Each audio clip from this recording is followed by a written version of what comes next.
यार देखो, to be honest मैंने हिस्ट्री पढ़ी है बट मुझे उसमें इतना ही इंटरेस्ट है जितना मेरे बॉस को मेरी लीव एप्लीकेशन में। Hi everyone, this is Prisha and you watching uncut. अब आप सोच रहे होंगे ये आउट ऑफ नोवेयर हिस्ट्री के बारे में क्यों बात कर रही है, तो मैं आपको बता दूं, कल मैंने सैम बहादुर देखी and this movie made me realise कि काश मैंने बचपन में हिस्ट्री अच्छे से पढ़ ली होती तो मुझे 1971 के इंडो पाकिस्तान वॉर में ये जो एक्टर्स पॉलिटिकल लीडर्स बने थे ना, उनके नाम मूवी थिएटर में गेस ना करने पड़ते।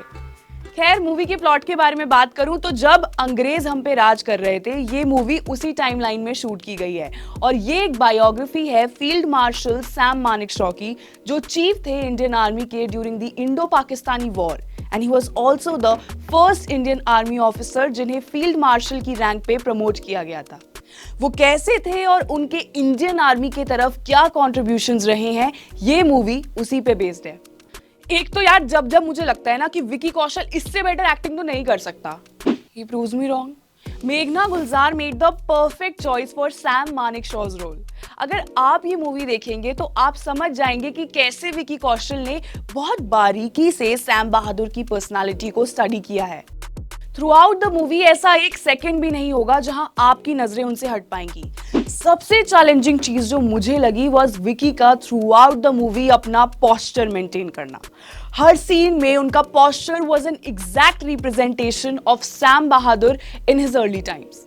उनके ब्लू लेंसेज एंड लंबी नाक ने उनके इस कैरेक्टर में मानो और जान डाल दी। सानिया मल्होत्रा इस मूवी में आपको सैम बहादुर की वाइफ सिल्लू का रोल निभाते दिखेंगी and she has done a decent job in being a Parsi soldier wife. उनका रोल ये डिपिक्ट करता है कि कैसे एक सोल्जर की लाइफ में उसकी फैमिली एक बहुत इंपॉर्टेंट रोल निभाती है। इन दोनों की केमिस्ट्री भी काफी क्यूट है। ऑल्सो एक बहुत फनी चीज जो मुझे लगी वाज, नो मैटर कि आपका पति देश के लिए लड़ रहा हो या प्राइम मिनिस्टर के साथ मीटिंग में बैठा हो, जहां बात आती है दूसरी औरत की, बीवी को जेलसी तो होती ही है। जी हाँ, इस मूवी में सिल्लू को इंदिरा गांधी से कैसे क्यूट सी जेलसी थी, वो एंगल भी दिखाया गया है। इंदिरा गांधी का रोल इस मूवी में फातिमा सना शेख ने प्ले किया है एंड भले ही उन्होंने साड़ीज और लुक पे बहुत मेहनत की हो, मगर उनका रोल एज इंदिरा मुझे उतना नहीं पसंद आया क्योंकि वो उतना निखर के बाहर नहीं आ पाया अकॉर्डिंग टू मी। उनका कैरेक्टर थोड़ा फीका पड़ रहा था opposite Vicky Kaushal, considering how Vicky की एनर्जी मैच करना सबके बस की बात नहीं है। इंदिरा गांधी से ज्यादा फातिमा प्रियंका गांधी जैसी लग रही थी, बट कोई बात नहीं, होता रहता है। एक एक्टर जिसने इस मूवी में अपना रोल बखूबी निभाया है वो है ज़ीशान अयूब। फिर चाहे वो उनका गेटअप हो या टाइम के साथ अपना कैरेक्टर की स्क्रीन एज मैच करना, his dialogue delivery was fantastic. Movie में एक इमोशनल सीन है जो 1947 के वक्त सोल्जर्स के इमोशंस डिस्प्ले करता है कि कैसे उन पे क्या गुजरी थी जब अचानक से उन्हें ये कहा गया कि वो अपने मजहब के हिसाब से किस आर्मी के लिए सर्व करना चाहते हैं ये चुन ले।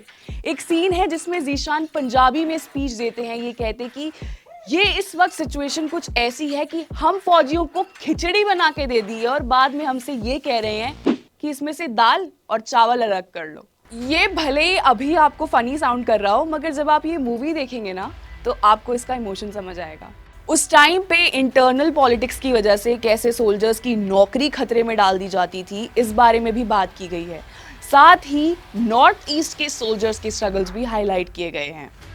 मूवी में कई सीन्स आपको इंडियन आर्मी के डिसिप्लिन और स्पिरिट महसूस करवाएंगे और आपको गूज बम्स दे जाएंगे। अकॉर्डिंग टू मी ये मूवी हर इंडियन सिटीजन को देखनी चाहिए इन ऑर्डर टू अंडरस्टैंड कि कश्मीर किस डिलेमा में था ड्यूरिंग पार्टीशन और कैसे इंडियन आर्मी ने बहुत ब्रेवली उसे बचाया। एक सोल्जर का मजहब सिर्फ अपने देश की रक्षा करना होता है और मेघना गुलजार ने इस मूवी में ये चीज बहुत अच्छे से दर्शाई है। सीन के स्टार्टिंग में ही सैम मानेकशॉ का सेंस ऑफ ह्यूमर आपको हंसाएगा, रुलाएगा और आक्रोश भी फील करवाएगा। अगर रन टाइम की बात करें तो ये 2.5 घंटे की मूवी है और इसका बजट 50 करोड़ से ऊपर है। इस फिल्म में कोई भी VFX या प्रोस्थेटिक्स यूज नहीं किए गए हैं, तो आप विकी कौशल द्वारा जो भी कमाल देखेंगे ना, वो उनकी एक्टिंग और मेहनत का ही कमाल है। आई थिंक ये कहना बिल्कुल भी गलत नहीं होगा कि हिंदी सिनेमा का लेवल विकी कौशल जैसे एक्टर्स एक नए मुकाम पे ले जाएंगे। तो चलिए रेटिंग की बात करें तो अनकट देता है सैम बहादुर को 5 में से 4 स्टार्स। अगर आप एक आर्मी इंथुसियास्ट है या आपको हिस्टोरिक या पॉलिटिकल फिल्म्स पसंद है तो आपको तो ये मूवी जरूर देखनी चाहिए। आपकी इस मूवी से क्या एक्सपेक्टेशंस है मुझे कमेंट बॉक्स में जरूर बताएं और ऐसे ही रिव्यूज से जुड़े रहने के लिए सब्सक्राइब टू अनकट।